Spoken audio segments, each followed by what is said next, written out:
Punjabi singer Sidhu Moosewala की जो हत्या हुई थी उसकी जांच में पहले दिन से ही विदेशी कनेक्शन लगातार निकलकर सामने आ रहे थे, क्योंकि कत्ल की सनसनीखेज वारदात का एक आरोपी गैंगस्टर गोल्डी बराड़ विदेश में बैठा था और दूसरा गैंगस्टर लॉरेंस बिश्नोई तिहाड़ में। लेकिन जिस गैंगस्टर को मूसेवाला की हत्या का मास्टरमाइंड बताया गया था उसका नाम था सचिन बिश्नोई, जिसे अब अजरबैजान से गिरफ्तार करके भारत डिपोर्ट किया जा चुका है। अब इसे 10 दिनों की पुलिस कस्टडी में भी भेजा गया है। तो आज के इस वीडियो में बताते हैं आपको सचिन बिश्नोई की क्राइम कुंडली। भारत से लगभग 3700 किलोमीटर दूर बैठे सचिन बिश्नोई ने कभी ये नहीं सोचा होगा कि वो विदेश में पकड़ा जाएगा, लेकिन ऐसा हो गया और उसे अजरबैजान से गिरफ्तार करके भारत लाया गया। सिद्धू मूसेवाला हत्याकांड में जैसा मैंने कहा पहले दिन से ही उसी का नाम सामने आ रहा था, लेकिन सचिन कानून की पहुंच से बहुत दूर था। शातिर सचिन बिश्नोई जेल में बंद गैंगस्टर लॉरेंस बिश्नोई का भांजा बताया जाता है, जो विदेश में बैठकर लॉरेंस बिश्नोई गैंग को ऑपरेट करते हैं। सचिन बिश्नोई वही नाम है जिसका जिक्र मूसेवाला मर्डर केस में एजेंसियां लगातार कर रही थीं। जांच एजेंसियां सचिन को इस हत्याकांड का मास्टरमाइंड हमेशा जो है करार देती रही हैं, और यही वजह थी कि वो शुरू से ही अधिकारियों के रडार पर रहा है। पुलिस का ये दावा था कि सचिन के कहने पर ही संदीप उर्फ केकड़ा जो था, जिसने सिद्धू मूसेवाला की रेकी की थी, क्योंकि वो सचिन का ही दोस्त था, यानी सीधे तौर पर सचिन का इस मर्डर केस से जो नाता तो था।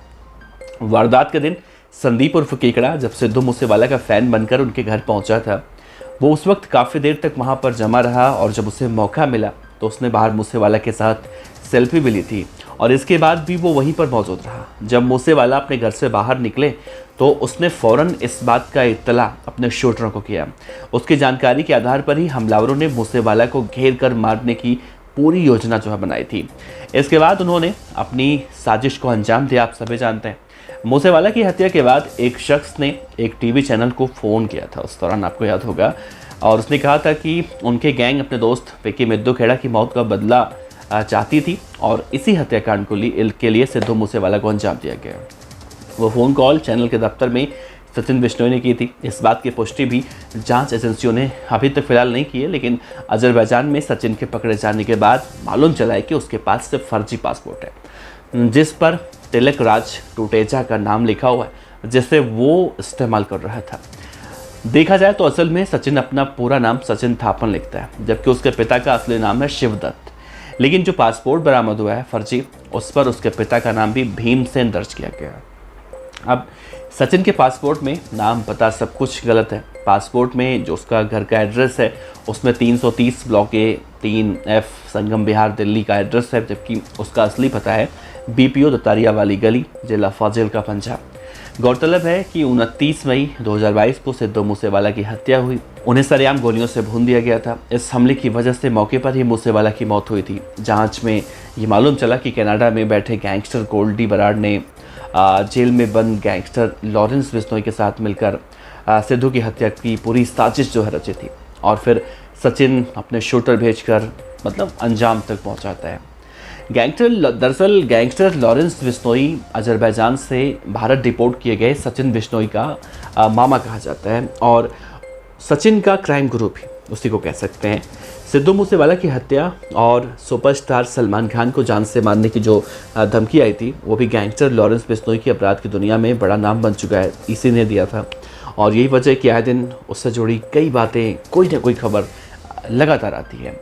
उसके बारे में हर कोई जानना चाहता है कि कहां से सचिन ने जुर्म की दुनिया में कदम रखा, कैसे उसने पूरे देश और विदेशों में आतंक फैलाया, कैसे उसकी एक पूरी गैंगस्टर की टोली तैयार हुई। इन सभी सवालों के जवाब लॉरेंस के जुर्म की दुनिया में छिपे हुए। पिछले कई सालों से सचिन ने जिस अंदाज में काम किया है उसका एक अलग पैटर्न है, जिससे उसके बारे में काफ़ी कुछ अगर समझने की कोशिश की जाए तो समझा जा सकता है। आपको जानकर हैरानी होगी कि लॉरेंस की क्राइम कंपनी में सब कुछ डिजिटल है, एक वर्चुअल संसार जैसा दिखाई देता है। इस गैंग से जुड़े करीब 1000 लोग, जिसमें शार्प शूटर्स, बदमाश, courier supplier, recce person, logistics support boy, shelter man, social media wing के जो मेंबर होते हैं वो भी शामिल है। इस गैंग के टारगेट वर्चुअल नंबरों से ऑडियो कॉन्फ्रेंस के जरिए तय किए जाते हैं, और ये भी लॉरेंस इस कंपनी में मास्टर ब्रेन है तो गोल्डी बराड़ कंपनी की रीढ़ की हड्डी। सचिन बिश्नोई कंपनी का भर्ती सेल है, और जो ऑस्ट्रेलिया में बैठा हुआ है अनमोल बिश्नोई, वो कनाडा में बैठा विक्रम बराड़ कंपनी की फाइनेंस को डील्स जो होती है वो संभालते हैं। हैरानी की बात तो ये है दोस्तों कि इस क्राइम कंपनी में हर टारगेट से जुड़ा व्यक्ति केवल अपने आगे वाले एक व्यक्ति को जानता है बस कि उसे किससे मिलना है। इसके अलावा एक ऑपरेशन में जितने भी बंदे गैंग से जुड़े होते हैं उन्हें बाकी गैंग के मेंबर में कोई भी जानकारी नहीं होती है। बाकायदा एक फुल प्रूफ प्लानिंग के मुताबिक गैंग के सदस्य अलग अलग जो उन्हें काम मिलते हैं वो पूरा करते हैं, यानी कि रेकी कौन करेगा, पनाह कौन देगा, गाड़ियाँ कौन सप्लाई करेगा, हथियार कौन कौन मुहैया करवाएगा, कत्ल के बाद किस तरफ किधर भागना है, कैसे भागना है, और सबसे बड़ा सवाल ये है कि फंडिंग कहाँ से होगी। इसे भी क्राइम मास्टर ही सब कुछ तय करते हैं। किलिंग के वक्त मौजूद गैंग मेंबर भी अक्सर एक दूसरे को नहीं जानते ताकि पकड़े जाने के बाद जो बाकी गैंग के सदस्य हैं उन पर कोई आंच ना आए। इस पूरी साजिश का जो ताना बाना होता है वो सिग्नल ऐप के जरिए होता है, जहाँ पर बिना सिम के वर्चुअल नंबर, इंटरनेट के नंबरों से कंपनी की सारी डील्स और सारे प्लान, पूरा ऑपरेशन एक टारगेट फिक्स किया जाता है। इस कंपनी की मीटिंग में, क्राइम कंपनी में अधिकतर फरमान गैंगस्टर लॉरेंस देता है, जिसे आगे गैंग के मेंबर लगातार फॉलो करते हैं, अपना हिस्सा लेते हैं और फिर अगले काम में जुट जाते हैं। लॉरेंस की क्राइम कंपनी में 1000 के करीब गैंगस्टर, बदमाश, सक्रिय शार्प शूटर देश विदेश में मौजूद हैं।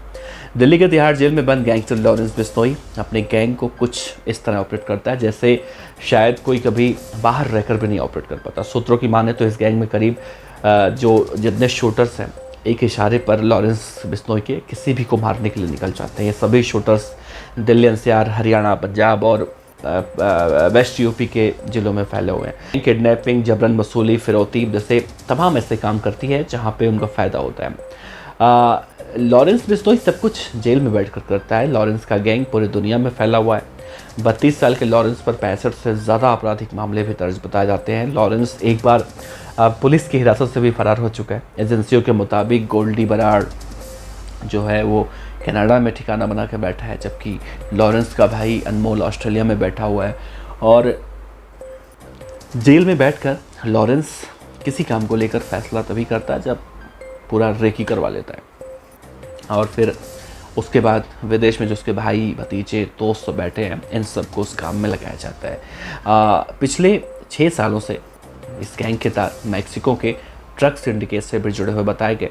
सूत्रों के मुताबिक लॉरेंस किसी भी शूटर से खुद बात कभी नहीं करता है, कॉन्ट्रैक्टर से संपर्क सीधा साधता है और फिर एक के बाद एक वारदातों को अंजाम दिया जाता है। तो फिलहाल गैंगस्टर सचिन बिश्नोई लगातार एक के बाद एक कई खुलासे कर रहा है, और बड़ा सवाल है कि सचिन बिश्नोई जब 10 दिनों के रिमांड उसका पूरा होगा तो क्या कुछ नई जानकारियाँ पूरे क्राइम वर्ल्ड से निकल कर सामने आती हैं, ये देखना बड़ा अहम होगा।